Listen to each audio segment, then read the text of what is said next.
এখন আমাদের প্রশ্ন যেটা ছিল, প্রশ্নের উত্তর মানে এই যে আমাদের মেইন প্রশ্ন, সে প্রশ্নটা কীভাবে ছিল যে 30 থেকে 35, 35 থেকে 40। এখন যদি এখানে থাকে ধরো 30 থেকে 34 দিল, তারপরের লাইনে দিল হচ্ছে 35 থেকে কত যায়,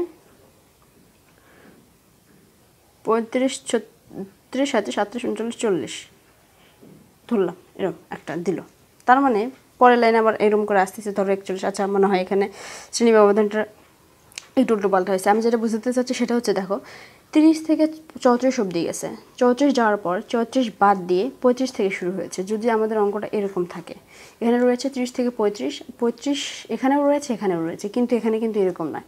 যদি এরকম থাকে মানে এখানে 30 থেকে 34 অবধি নিয়েছে, পরের লাইনে 34 বাদ দিয়ে 35 থেকে শুরু করেছে। যদি আমাদের অঙ্কটা এরকম থাকে সেক্ষেত্রে আমরা কীভাবে করবো সেটা এখন আমি দেখব। এখানে আমি এবার একটা অঙ্ক নিয়েছি, দেখো অঙ্কটা একটু কেয়ারফুলি লক্ষ্য করা উচিত যে 5 থেকে 9 অবধি নিয়েছি, পরে কি করেছি 9 বাদে 10 থেকে শুরু করেছি, 10 থেকে 14, তারপর 14 বাদ দিয়ে আবার 15 থেকে শুরু করেছি, 15 থেকে 19 গেলাম, 19 বাদ দিয়ে আবার 20 থেকে শুরু করেছি। অর্থাৎ আমরা যে ফলো করছি সেটা হচ্ছে অন্তর্ভুক্ত পদ্ধতি। যদি এইভাবে থাকে, যেমন এখানে 24 থেকে শেষ হয়েছে, পরের লাইনে 25 থেকে শুরু হয়েছে, এটা হচ্ছে এই অঙ্কটা মানে অন্তর্ভুক্ত পদ্ধতি। আর পূর্বে আমি যেটা করলাম সেটা হচ্ছে দেখো এখানে 25 শেষ হয়েছে, পরের লাইনে কিন্তু আবার 25 রয়েছে, এই ক্ষেত্রে নিয়ম আলাদা হয়। এখন যখন আমাদের এরকম রয়েছে যে এটা যখন অন্তর্ভুক্ত পদ্ধতিতে দেওয়া হচ্ছে সেক্ষেত্রে আমরা কি করব, এবং এই অঙ্কটা আমরা যেটা করব সেটা হচ্ছে আমাদের সংক্ষিপ্ত পদ্ধতিতে। প্রশ্ন বলেছে যে সংক্ষিপ্ত পদ্ধতিতে গাণিতিক গড় নির্ণয় করো। এখানে সব কিছু সেম থাকবে, শুধু একটা জিনিস অতিরিক্ত বের করতে হবে, সেটা কি সেটা আমি এখানে দেখাই দিচ্ছি। তো এখানে আমাদের ঘর প্রয়োজন হবে 1টা, 2টা, 3টা, 4টা, 5টা, 6টা। ওকে,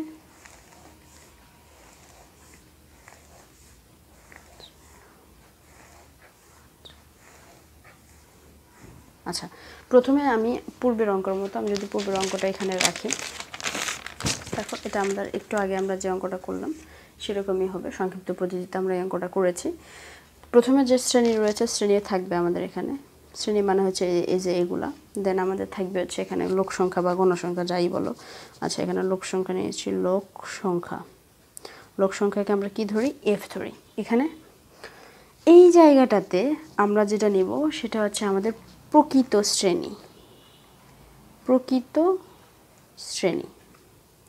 শ্রেণী এইটা শুধু হচ্ছে আমাদের অতিরিক্ত, প্রকৃত শ্রেণীটা অতিরিক্ত।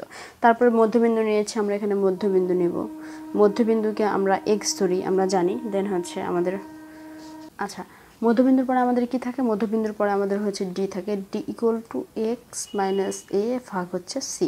দেন আমাদের কি থাকে, এফ ডি। সব সেমই থাকবে, সব সেম থাকলো। এখন আমরা মানগুলো বসানোর একটু চেষ্টা করতে পারি যে শ্রেণীগুলো কি রয়েছে, 5 to 9, 10 to 14, দেন হচ্ছে 15 to 19, দেন 20 to 24, 5, 9, 10, 14, 15 থেকে 9, ওকে আচ্ছা 25 থেকে 29 এবং আরেকটা ঘর লাগবে আমার। আচ্ছা এখানে লাগবে হচ্ছে 30 থেকে কত, 34। ঠিক আছে, লোক সংখ্যাগুলো আমি লিখে নিই, 20, 27, 35, 37, 38, দেন হচ্ছে 22 গেল।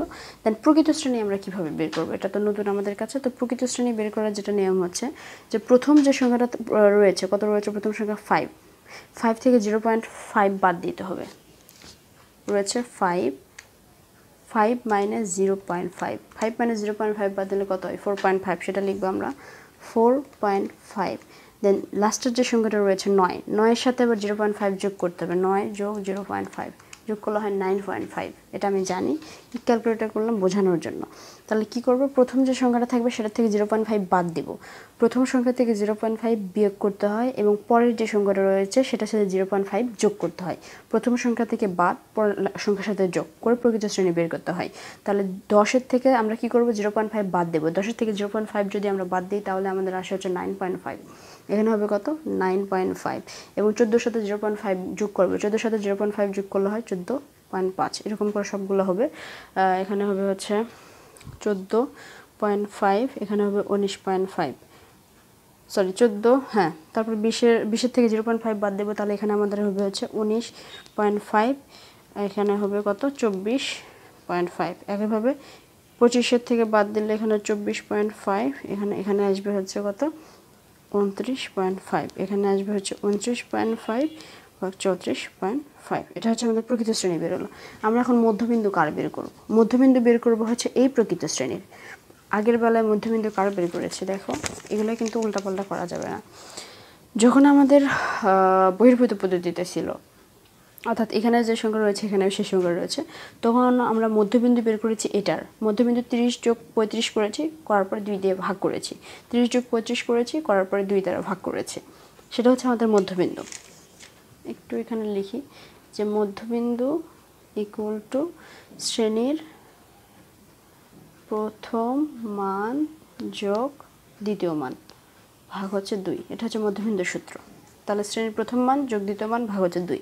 যখন আমাদের এইরকম থাকবে, অর্থাৎ অন্তর্ভুক্ত পদ্ধতিতে এখানে 9 দিয়ে শুরু হয়েছে, 9 বাদ দিয়ে 10 থেকে শুরু হয়েছে, যখন এটা আমাদের অন্তর্ভুক্ত পদ্ধতি, তখন আমরা মধ্যবিন্দু বের করব। এই যে এই প্রকৃত শ্রেণীর চেষ্টা করব যে প্রকৃত শ্রেণীর মধ্যবিন্দু কীভাবে বের করতে হয়। তাহলে দেখো, তাহলে প্রকৃত শ্রেণীর প্রথম মান কত 4.5, তাহলে আমাদের 4.5 নিলাম। তার দ্বিতীয় মান কত 9.5, ভাগ করব কত 2 দিয়ে, কত হয় 7। তাহলে আমরা এখানে কত লিখব 7। এরকমভাবে 9.5 যোগ 14.5 যোগ করবো, যোগ করার পর 2 দিয়ে ভাগ করবো। তাহলে এখানে আসবে হচ্ছে আমাদের কত 12, দেন আসবে আমাদের 17, দেন আসবে আমাদের হচ্ছে 22, দেন আসবে আমাদের 27, দেন আসবে আমাদের কত 32।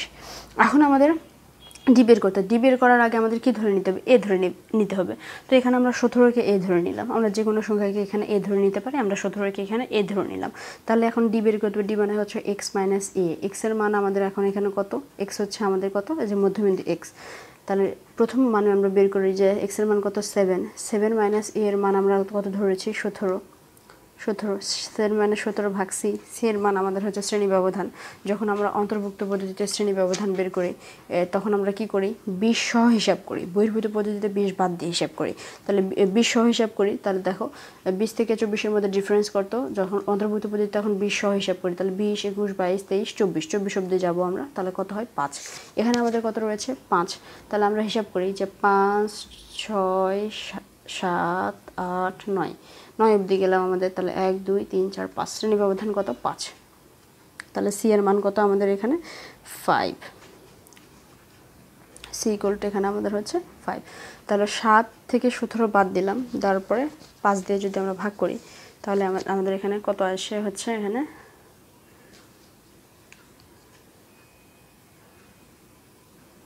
10, 5, 2 -2।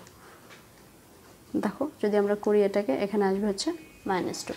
এরকমভাবে দ্বিতীয়বার করব আমরা যে এক্স মাইনাস এখানে এক্সের মান কত হবে, তাহলে 12 থেকে 17 বাদ দেবো, দেওয়ার পরে 5 দ্বারা ভাগ করব।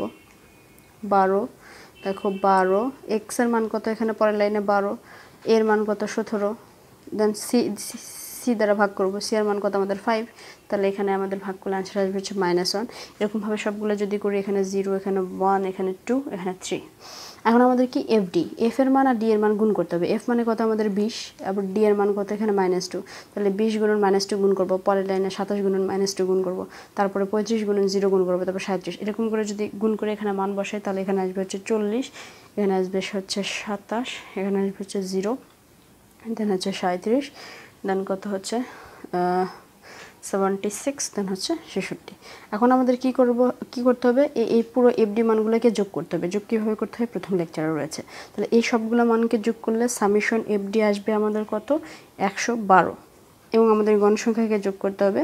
তাহলে গণসংখ্যা n equal to summation F, আমাদের যদি সবগুলোকে যদি যোগ করি, তাহলে আমাদের আসবে 179। ওকে, এখন আমরা মূল সূত্রে আমাদের যে মেইন সূত্রটা রয়েছে সেই সূত্রটা এখানে লিখব। তো আমাদের সূত্রটা কি, এই যে এই সূত্রটা আমরা এখন এখানে লিখি। আমাদের সূত্র হচ্ছে x equal to a plus summation F D ভাগ হচ্ছে n ইন্টু সি। আমাদের এর মান এখানে কত ধরেছি, এ কোথায় ধরেছি, মধ্যবিন্দুতে এ ধরেছি। এ হচ্ছে আমাদের কত এখানে 17 প্লাস সামেশন এফ ডি এর মান কত আমাদের কত 112, আর এন এর মান আমাদের কত 179, সি এর মান আমাদের কত 5, সি এর মান আমাদের কত 5। সব মানগুলো বসাই দিলে যদি আমরা ক্যালকুলেশন করি, তাহলে 20.13। ওগুলো এইভাবে শেষ আমাদের আজকে করা। কিন্তু কথা হচ্ছে, তোমরা যদি ফার্স্ট ক্লাস বুকতে চাও, এখানে আমাদের আরও কিছু ইম্পর্টেন্ট কথা রয়েছে, সেই কথাগুলো আমি বলে নিই। এখানে আমাদের প্রত্যেকটা শ্রেণীর মধ্যে ব্যবধান কত, প্রত্যেকটা শ্রেণীর মধ্যে কিন্তু হচ্ছে ব্যবধান কত, 5 5 5 5 5 5। হিসাব করে দেখো যে 5 বাদে 6 7 8, সরি 5 5 5 6 7 8 9, তারপরে এখানে কত 10 11 12 13 14, সবগুলো কিন্তু শ্রেণী ব্যবধান হচ্ছে 5 রয়েছে। কিন্তু যদি এরকম থাকে যে 20 থেকে ধরো এখানে ধরলাম 30, তারপরে 30 থেকে ধরো দিল হচ্ছে 60, দেন দিল হচ্ছে ধরো যে 60 থেকে দিল হচ্ছে তোমার ধরো কত 100, সাপোজ এরকম। দেখো শ্রেণী ব্যবধান কিন্তু সমান নয়। 20 থেকে 30-এর মধ্যে 10 শ্রেণী ব্যবধান, 30 থেকে 60-এর মধ্যে 30, এখানে শ্রেণী ব্যবধান 40। তাহলে শ্রেণী ব্যবধান একটাতে 10, একটাতে 30, একটাতে 40, কিন্তু এখানে সবগুলোর মধ্যে ছিল হচ্ছে 5। যদি এরকম থাকে শ্রেণী ব্যবধান যদি অসমান হয়, শুধু একটা কাজ করবা, সেটা হচ্ছে এই সিটা বাদ দিয়ে দিবা। তখন এই সিটা কী করবা, কাটা দিয়ে দিবা। এই সি তখন হচ্ছে থাকবে না, ওই সিটা কী হয়ে যাবে, উঠাই যাবে যদি শ্রেণী ব্যবধান অসমান হয়। আমি এখানে একটা কথা বলি, সেটা হচ্ছে যদি পরিসংখ্যানে এই সবগুলো আমার এই লেকচারগুলো দেখে সবগুলো আসলে এরভাবে বোঝা যাবে না। ফার্স্ট লেকচার থেকে শুরু করবা, খাতা কলম, আমি যা যা লিখছি সেগুলো সব নোট করবা, নিজে করার ট্রাই করবা, দেন ভিডিওটা আবার পজ করে দেন আবার শুরু করবা। এরকম করে প্রত্যেকটা লেকচারে যদি তোমরা এরকম খাতা এবং কলম সহ যদি লেখো, তাহলে কোনো ঝামেলা হবে না বুঝতে। আর যদি শুধু দেখতেই আসো, কোনো খাতা নাই, কোনো কলম নাই, পেন্সিল নাই, লেখা নাই, শুধু দেখতেইছো, এভাবে করে কিন্তু হবে না, শেষে বুঝতে পারবে না। এরপরে এটা আমাদের গড়ের মোটামুটি হচ্ছে ফার্স্ট এবং সেকেন্ড দুটো লেকচার চলে গেল। এখন কথা হচ্ছে আমরা এগুলোর উপর প্র্যাকটিস করব। নেক্সট আমাদের প্র্যাকটিস লেকচার আসবে এবং অসমান শ্রেণীব্যক্তি নিয়ে হচ্ছে আমি লেকচার দেওয়া ট্রাই করব। হয়তো বা আমরা একটা দুটো লেকচারে হচ্ছে এই গড়ের সেই মানে গড়ের যে প্র্যাকটিস রয়েছে সেই প্র্যাকটিস শেষ করে দেন আমরা হয়তো নেক্সট টপিকে চলে যাব। আমি একটা কথা বলে নিই যে আমাদের কিন্তু ব্যাস্টিকের হচ্ছে প্রথম বর্ষ ব্যাস্টিক কিন্তু আমরা অলরেডি শেষ করে দিয়েছি। ম্যাথের আমাদের সেটের শেষ হয়েছে, দেন সেটের পরে যে অধ্যায়টা রয়েছে সেটা আমরা শেষ করেছি। এখন আমরা পরিসংখ্যানের তৃতীয় অধ্যায় নিয়ে আলোচনা করছি। তো সে পর্যন্ত সবাই ভালো থাকো, সুস্থ থাকো।